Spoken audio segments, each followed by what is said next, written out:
W के बारे में मेरे भैया ने 12th के बाद बताया। बेटा आप घर में कौन कौन है आपके? महाप्रयास जे हिंदी मीडियम। आप हिंदी मीडियम से हो? जी सर। अरे वाह यार, फिर तो आपकी जर्नी बहुत हम जानना चाहेंगे कि हिंदी मीडियम से भी जो है बच्चे इतने हिंदी मीडियम बच्चे सब बहुत मेहनती होते हैं। सर आपने सुना होगा कि बच्चे को मतलब 10th में जेई के बारे में पता चलता है, 11th में 12th। मैंने तो 12th देने के बाद पता चला। आपको 12th देने के बाद जेई के बारे में पता चला? हाँ, मेरे टीचर जो थे मैथ के तो बोले कि मतलब क्या करोगे, तो मुझे कुछ नहीं आइडिया था। फिर वो बोले कि जेई की कर लो, अच्छी कॉलेज मिल जाएगी इंजीनियरिंग।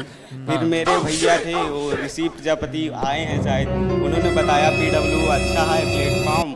मुझे मतलब हिंदी मीडियम में ज़्यादा एमपी में कोचिंग भी नहीं थी, कोटा जाना पड़ता। हाँ। लेकिन फैमिली इतना अफोर्ड नहीं कर सकती। सर आए हुए हैं एकदम इसलिए मैं हिंदी मीडियम से वो अमित प्रजापति सर, केशव सर, बाहुबली हंसते अगी और फैकल्टीज नहीं आई है, उन्होंने बहुत सपोर्ट किया।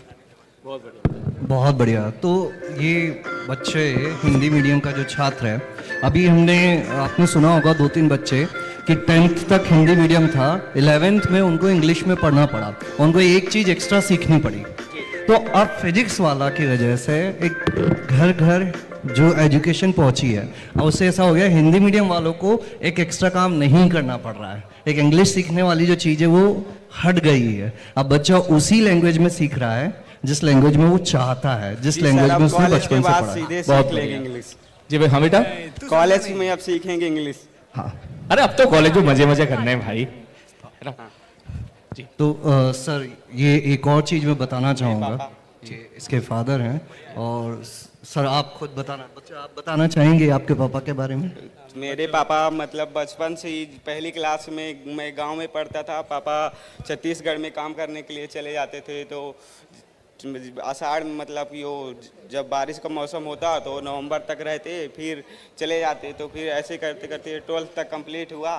फिर उसके बाद फिर मुझे बाहर अब पढ़ने के लिए जाना था, तो फिर यही सर लोगों ने, जैसे मेरे मैथ के टीचर आनंद सर हैं तो स्कूल के, तो उन्होंने बताया। फिर भैया ऋषि प्रजापति उन्होंने बैच दिलवाया। फिर मतलब गांव में तो पढ़ नहीं सकते, तो फिर मतलब वहाँ से रीवा गया, वहाँ रूम लिया एक, फिर वहाँ साल भर पढ़ाई की। रूम में खाने पीने का कैसे? बनाते थे सर। आप खाना खुद बनाते थे? यस, ये बात ही मैं बताना चाहता। जो मेरी बात हुई थी सिलेक्शन होने के बाद, तो उसने टाइम टेबल बताया था, सुबह 5 बजे उठेगा, उसके बाद सुबह उठ के पहले केमिस्ट्री रिवाइज करेगा, 8 बजे के आसपास नहा धो के पहले खाना बनाएगा खुद, अकेले रहता था। 8:45 में अमित प्रजापति सर की फिजिक्स की क्लास रहती थी, उसके पहले नहाना मतलब खाना बनाना बर्तन धोना सब हो जाता था। फिर क्लास चलती थी 8:45 से लगभग